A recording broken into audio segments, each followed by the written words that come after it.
धौलपुर जिले के मसूदपुर गांव में शादी के 2 महीने बाद मायके आई एक 18 वर्षीय विवाहिता की संदिग्ध अवस्था में मौत हो गई। मृतका अपने घर पर अकेली थी और परिजन किसी रिश्तेदारी में गए हुए थे।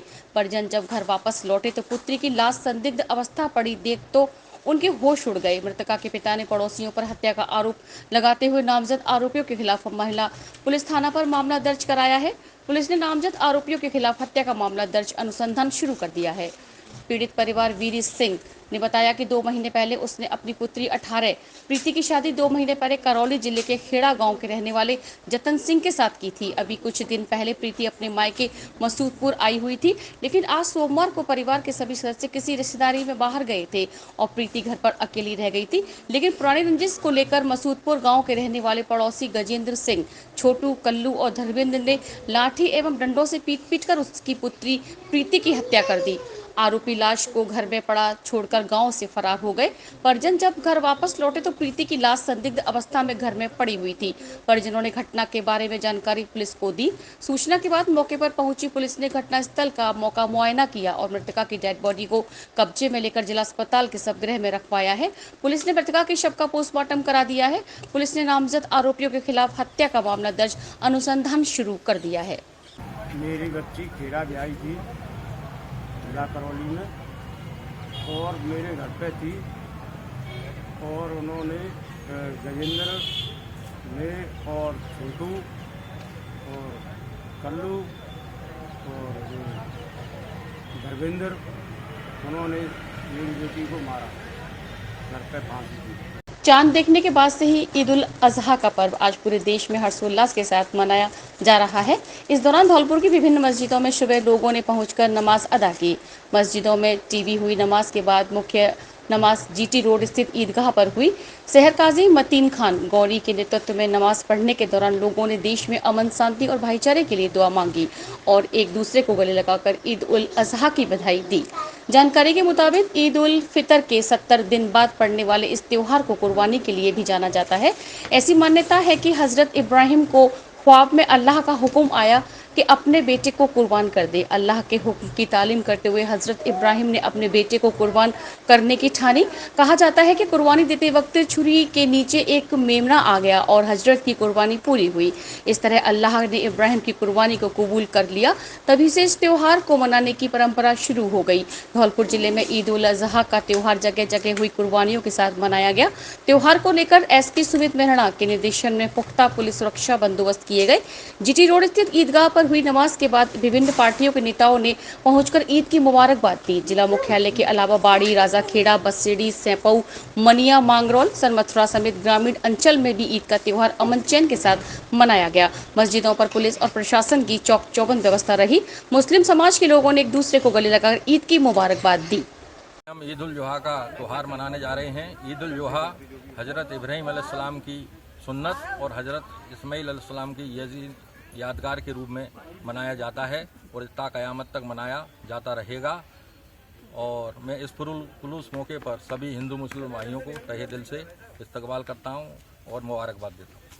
धौलपुर जिले के बसेड़ी थाना क्षेत्र के बाबूपुरा गांव में रविवार रात्रि को पिता का अंतिम संस्कार कर चबूतरे पर बैठे लोगों पर घात लगाकर आए आधा दर्जन से अधिक बदमाशों ने मारपीट कर फायरिंग कर दी।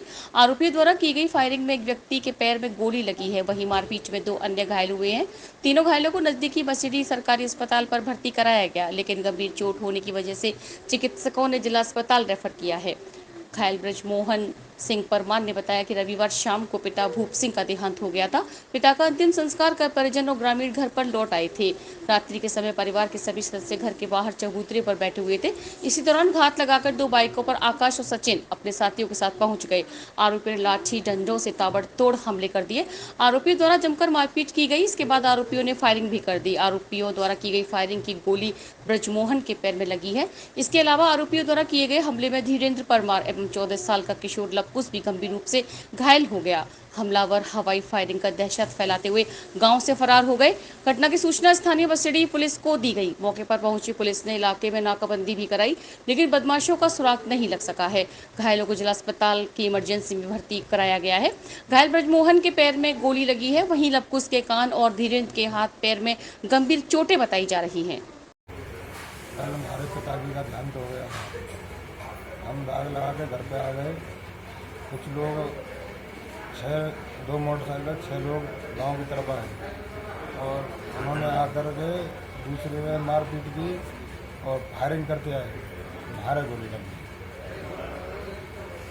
तो पैर में गोली लगी है, बसेड़ी से हॉस्पिटल में गए, उधर से रेफर कर दिया धौलपुर।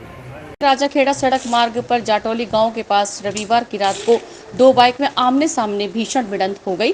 दुर्घटना में 50 साल के व्यक्ति की मौके पर मौत हो गई, जबकि दूसरा बाइक सवार गंभीर रूप से जख्मी हुआ है, जिसे उपचार के लिए जिला अस्पताल भर्ती कराया गया है। जानकारी के मुताबिक रविवार रात्रि को दिहौली गांव निवासी 50 वर्षीय ठकुरी सिंह पुत्र करण सिंह बाइक द्वारा अपने ससुराल तोर गांव जा रहा था। जाटौली गांव के नजदीक सामने आ रहे 18 वर्षीय बाइक चालक सत्यप्रकाश पुत्र जमुना प्रसाद की बाइक से जोरदार टक्कर हो गई। दुर्घटना में ठकुरी की मौके पर ही मौत हो गई, वहीं सत्यप्रकाश गंभीर रूप से जख्मी हो गया। घटनास्थल पर पहुंची पुलिस ने मृतक की डेड बॉडी को कब्जे में लेकर शिनाख्त कर मामले से परिजनों को अवगत कराया। धौलपुर में गंगा दशहरा के पर्व पर बालिका मैत्री फुटबॉल मैच का आयोजन किया गया। शहीद स्टेडियम तसीमों के मैदान पर स्टार क्लब और शहीद क्लब के बीच मैत्री मैच खेला गया, जिसकी अध्यक्षता राम अवतार सिंह परमार सरपंच प्रतिनिधि द्वारा ने की।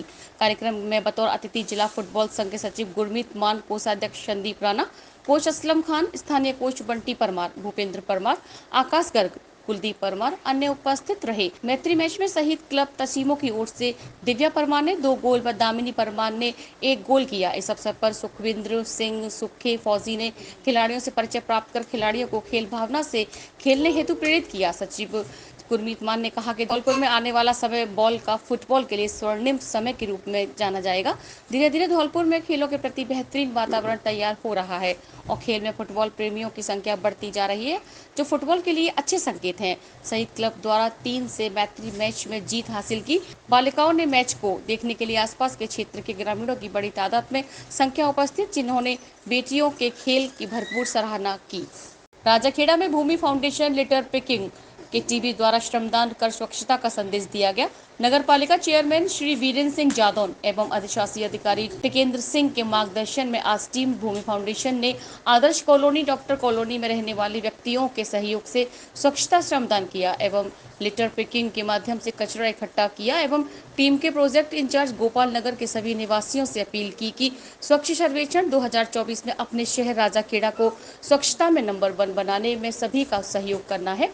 स्वच्छता श्रमदान के अवसर पर टीम भूमि फाउंडेशन के प्रोजेक्ट मैनेजर राम अवतार सिंह, सिंधेर राजपूत, विजय सिंह उर्फ बोबी मुख्य रूप से उपस्थित रहे। राजाखेड़ा कस्बे के अंदर पुलिस थाने के सामने से आदर्श नगर बस्ती में होते हुए बाईपास रोड MGS कोर्ट एवं यूपी से जोड़ने वाली आम रास्ता सड़क जाती है। वहीं थाने से थोड़ी दूरी पर ही आदर्श नगर बस्ती में नाले के ऊपर रखी पट्टिया एक साइड से धसक जाने पर नीचे चली गई है, जो कि नाले के ऊपर रखी हुई है। नाले की गहराई करीबन 7-8 फीट है, लेकिन दिन और रात 24 घंटे आने जाने के लिए यह रास्ता चालू है, परंतु आदर्श नगर बस्ती नाले के ऊपर से रखी हुई सीमेंट से बनाई हुई पट्टी की एक साइड नीचे से धसक गई है, जहां पर मोटरसाइकिलों से आने जाने वाले लोग रात्रि में या दिन में अचानक उस गड्ढे में जाने से काल का शिकार बन सकते हैं। उनको टूटे हुए 1 हफ्ता होने का आया है, लेकिन स्थानीय प्रशासन या नगर पालिका किसी का भी ध्यान उस टूटी सड़क पर नहीं है, जो किसी भी समय आम राहगीर के लिए काल का गाल बन सकती है। धूलकोट स्थित शहर के प्राचीन महामाया मंदिर पर परमपिता परमेश्वर श्री रामचंद्र भगवान और श्री हनुमान महाराज से जगत कल्याण हेतु एवं वर्षा ऋतु के आगमन के लिए गंगा दशहरा के पावन पर्व के शुभ अवसर पर संगीत में सुंदरकांड पाठ का आयोजन भक्तों द्वारा किया गया। उल्लेखनीय है कि इस समय गर्मी की अधिकता को देखते हुए संपूर्ण उत्तर भारत में पानी की किल्लत मची हुई है। हीट वेव के चलते राहगीरों का घर से बाहर निकलना मुश्किल हो रहा है। इसी के चलते भक्तों के द्वारा जगत कल्याण के लिए प्रभु श्री राम और हनुमान जी को प्रसन्न करने के लिए संगीत में सुंदरकांड पाठ का आयोजन किया। इसमें भक्तों के द्वारा बढ़ चढ़कर भाग लिया गया। आरती के पश्चात सभी को ठंडे शरबत का वितरण किया गया। कार्यक्रम में मंदिर कमेटी अध्यक्ष देवेंद्र सिंह कश्यप, गोपाल मोहन कश्यप, प्रदीप कश्यप, पदम सिंह राणा, सत्येंद्र पुजारी सहित भक्तगण उपस्थित रहे।